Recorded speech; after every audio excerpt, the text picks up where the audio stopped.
আরে কি আশ্চর্য ব্যাপার স্যাপার। আজকে সারাদিনে এই রাস্তা দিয়ে কোনো মেয়ে যাচ্ছে না। সেই সকাল থেকে বসে আছি পাখি শিকার করবো।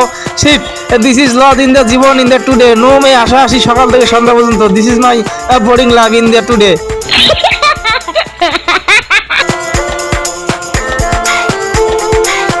এই যে সুন্দরী দাঁড়াও। আমি এখানে অনেকক্ষণ থেকে তোমার অপেক্ষা আছি গো। তুমি কোথায় গেছিলা, কোত্থেকে আসলা? চলো ওদিকে চলো, আমরা একটু গল্প করি পার্সোনালি। দেখুন, আপনি আমার পথ আটকাবেন না। আমার বাবা শহীদ হয়ে গিয়েছিল জুলাই আন্দোলনে। আমি আমার বাবার কবর জিয়ারত করে বাসার দিকে যাচ্ছিলাম। প্লিজ আপনি আমাকে ছেড়ে দিন। আরে সুন্দরী, বলো কি, এটা তো আরো বেশি সুযোগ। হ্যাঁ, তোমার বাবা নেই, তাহলে তো তোমার ওরকম কোনো গার্জিয়ান নেই যে বিচার হবে।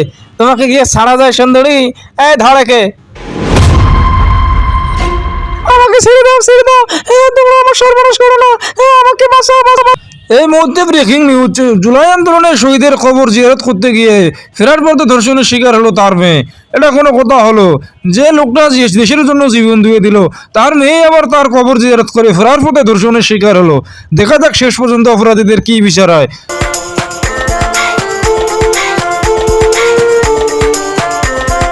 এ বাপু, তোমাদের মধ্যে ইন্সপেক্টর বেকার কেটা? ওই তার লগে আমার একটু কথা আছে, বুঝছো?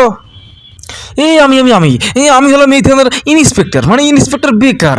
আপনার কি সমস্যা আমাকে খুললে বলুন। এই পিছনে যে লোকটা দাঁড়িয়ে আছে, এই পুলিশ, সে শালা দেখতে আমার মতো। এই জন্য সে পড়াশোনা ছাড়াই আমার মারফতে জমজ করে চাকরি পেয়ে গেছে।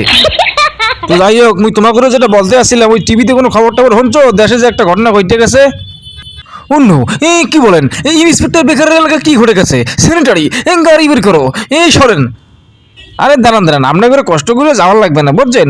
মুই একটা দায়িত্ববান মানুষ, মুই একটা এলাকার নেতা, বুঝতে পারছেন? তো মুই একটা এলাকার নেতা মানুষ, মোর একটা দায়িত্ব আছে না? আপনারা কষ্ট করে যাইবেন, সমস্যাটা সমাধান করবেন, আপনাদের অনেক কষ্ট হইবে না? এই জন্য আমি নিজ দায়িত্বে থানায় চলে আসছি বিষয়টা দেখবার লাগে, বুঝছো, সমাধান করার লাগে। অন্য, আমি এটা কি দেখতেছি, এরকম লোক এখনো আছে নাকি যারা নিজ দায়িত্বে পুলিশকে কষ্ট না দিয়ে থানায় আসে সমস্যার সমাধানের জন্য? জি জি, তো ভাই বলে ফেলুন তো সমস্যাটা কি? ওরে ভাই, সমস্যা তেমন কিছু না, বুঝছেন? ওই যে জুলাই আন্দোলনে একজন শহীদ হয়ে গেছে, তো তার কবর জিয়ারত করতে গিয়া তার মেয়েটা ওই সন্ধ্যাকালে বাসার দিকে আসতেছিলে। তো মোর ভাতি যে একটু দেখছে, দেখি একটু দুষ্টাপানি করছে, বুঝুন নাই? ওই ছেলে ফেলে মানুষ একটু করছে, তারে একটু জঙ্গলে লইয়া তারে একটু ধর্ষণ করছে। তো বিষয়টা হইতে আছে কি, ওই মুই কিন্তু উপর মহলে কথা বললে আইছি, ওই যা যা সামলার লাগে আমি সব কিছু সামলাই আইছি, বুঝছো? ওই খালি আপনি ইন্সপেক্টর যেহেতু এই থানার দায়িত্বে আছেন, এলাকার দায়িত্বে আছেন, ওই আপনার কাছে তো গ্রেপ্তারি পরোয়ানা আইবে, তাই না? ওই আপনি তারে গ্রেপ্তার করবেন না, তারে একটু বিচার টিচার করবেন না, ওই আশেপাশে দুই একটা ধৈর্য বললে ওই পাবলিকরে বোঝাবেন, টিভিতে কইবেন যে হ্যাঁ আমরা বিচার করতে আসি, আমরা গ্রেপ্তার করছি, বুঝছেন? মোর ভাতিজের কিন্তু কোনো একটা লোমও বাঁকা করা যাইবে না। আরে, আপনি এটা কি বলতেছেন? একজন মেয়েকে ধর্ষণ করেছে, আপনি আবার তার পক্ষে ছাপাই গেতে এসেছেন? না না না, এটা সম্ভব না। ইন্সপেক্টর বেকারের হাত থেকে বাঁচা অসম্ভব, ইম্পসিবল। ওরে ভাই, সামনে আমরা ক্ষমতা পাইতে আছি, বুঝছো? ওই সামনে আমরা ক্ষমতা পাইলে আমি আমাদের প্রমোশনের বিষয়টা দেখবো না। আর শোনেন, ওই মুখমতো নেতার কথা মাঝে মাঝে না শুনলে আপনার কোনো চাকরি কিন্তু ট্রান্সফার হয়ে চলে যাবে এককালে বান্দরবান। মুই যা বলছি তা করেন, নাহলে কিন্তু আপনার কপালে বিপদ আছে, বুঝছেন? অন্য, এই মিয়া, আপনি কাকে ভয় দেখাচ্ছেন? এই ইন্সপেক্টর বেকারকে? হ্যাঁ, এই ইন্সপেক্টর বেকার কখনো ভয় পায় না, সে মৃত্যুকে জয় করে এখানে চাকরি নিয়েছে।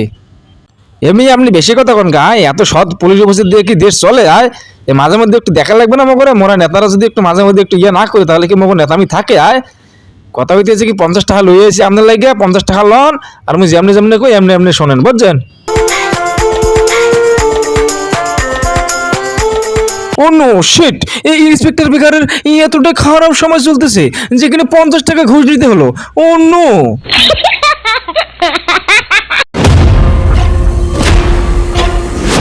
স্যার, ঘটনা তো একখান ঘটে গেছে। ওই যে শহীদের মেয়ে, সে তো আত্মহত্যা করে ফেলেছে স্যার। অন্য, এই দাঁড়ে দাঁড়ে দেখছো কি? গাড়ি বের করো, তাড়াতাড়ি চলো।